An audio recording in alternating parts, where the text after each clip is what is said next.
ბუტარო ბაქიძის მკვლელობის საქმეზე შინაგან საქმეთა ყოფილ მინისტრს ირაკლი ოქრუაშვილს 7 წლიანი პატიმრობა მიესაჯა ყოფილი გენპროკურორი ზურაბ ადეიშვილი კი გამართლდა. გამოძიება ორივე მათგანს უფლებამოსილების ბოროტად გამოყენებას ედავებოდა. ბოლო დღეების განმავლობაში დაისვა კითხვები, რატომ არ არის დაკავებული აღნიშნულ საქმეზე დამატებით სხვა რამდენიმე პირი. საუბარია იმ ადამიანებზე, რომლებიც შემთხვევის ადგილზე საერთოდ არ იმყოფებოდნენ. პროკურატურა მოკლული მასწავლებლის გიგა ავალიანის დედას პასუხობს.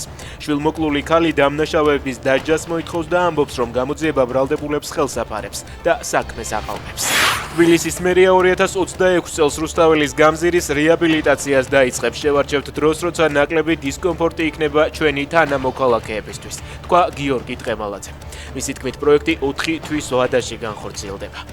სამშვიდობო მოლაპარაკებების განახლების მიზნით ტრამპმა უკრაინაში პენტაგონის წარმომადგენლები გაგზავნა ინფორმაციას Wall Street Journal ინფორმირებულ წყაროებზე დაყრდნობით ავრცელებს.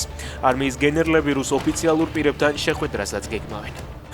ჩემი გზავნილი რუსეთისა და პუტინის მიმართ ასეთია, ჩვენ გხედავთ, ვიცით, რასაც აკეთებთ და თუ გემი ამ კვირაში სამხრეთისკენ გაემგზავრება, ჩვენ მზად ვართ. ასე ეხმაურება რუსული სადაზვერვო გემის ბრიტანულ წყლებში გამოჩენას გაერთიანებული სამეფოს თავდაცვის მინისტრი.